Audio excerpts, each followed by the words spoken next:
ಡಾಲಿ ಧನಂಜಯ ಅವರು ಕೂಡ ಸ್ಪರ್ಧೆ ಮಾಡ್ತಾರೆ ಕಾಂಗ್ರೆಸ್ನಿಂದ ಒಂದು ಚರ್ಚೆ ಆಗ್ತಾ ಇದೆ ಸರ್. ಯಾರು?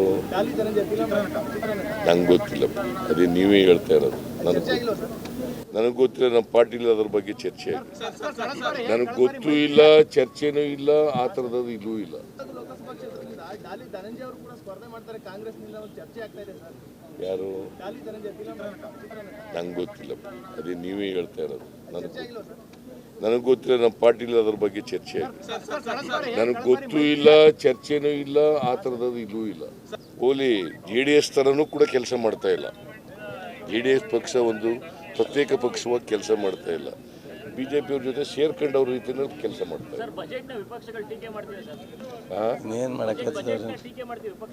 ಯಾರು? ಅವರು ಬಜೆಟ್ ಬಗ್ಗೆ ಗೊತ್ತಿಲ್ಲ. ಯಾಕಂದ್ರೆ ಬಡವರು ವಿರೋಧಿ ಯಾರು ಇರ್ತಾರೆ ಅವ್ರಿಗೆ ಬಜೆಟ್ ಅರ್ಥ ಆಗಲ್ಲ. ಯಾಕಂದ್ರೆ ಬಡವರು ಪರವಾಗಿ ಮಾಡಿರ್ತಕ್ಕಂಥದ್ದು ನಾವು. ಮಳವಳ್ಳಿಗೆ ಮೊದಲನೇ ಬಾರಿ CM ಆದ್ಮೇಲೆ ಬರ್ತಾ ಇದ್ದೀನಿ. ಇಲ್ಲಿ ಸಮರ್ಥವಾದಂಥ MLA ಇರೋದ್ರಿಂದ, ನಮ್ಮ ಮುಖಂಡರುಗಳಿರೋದ್ರಿಂದ ಪದೇ ಪದೇ ಬರಬೇಕಾದಂತ ಅಗತ್ಯ ಇದೆ. ಜಿಲ್ಲಾ ಮಂತ್ರಿನೂ ಕೂಡ ಬಹಳ ಸಮರ್ಥವಾಗಿ ಕೆಲಸ ಮಾಡ್ತಾ ಇದ್ದಾರೆ.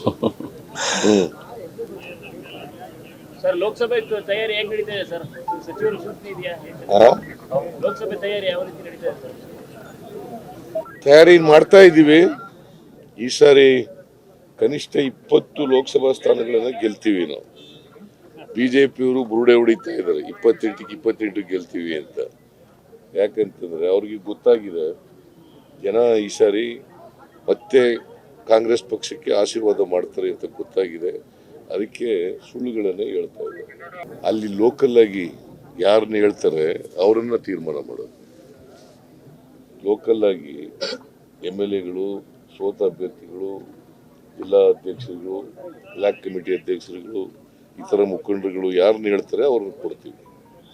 ಮಾದೇವಪ್ಪನ ಹೆಸರು ಹೇಳಿದ್ರೆ ಮಾದೇವಪ್ಪನಿಗೆ ಕೊಡ್ತೀವಿ, ಇನ್ನೊಬ್ಬರ ಹೆಸರು ಹೇಳಿದ್ರೆ ಇನ್ನೊಬ್ಬರಿಗೆ ಕೊಡ್ತೀವಿ.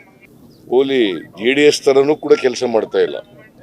JDS ಪಕ್ಷ ಒಂದು ಪ್ರತ್ಯೇಕ ಪಕ್ಷವಾಗಿ ಕೆಲಸ ಮಾಡ್ತಾ ಇಲ್ಲ. BJP ಅವ್ರ ಜೊತೆ ಸೇರ್ಕೊಂಡವ್ರ ರೀತಿಯಲ್ಲಿ ಕೆಲಸ ಮಾಡ್ತಾ ಇಲ್ಲ.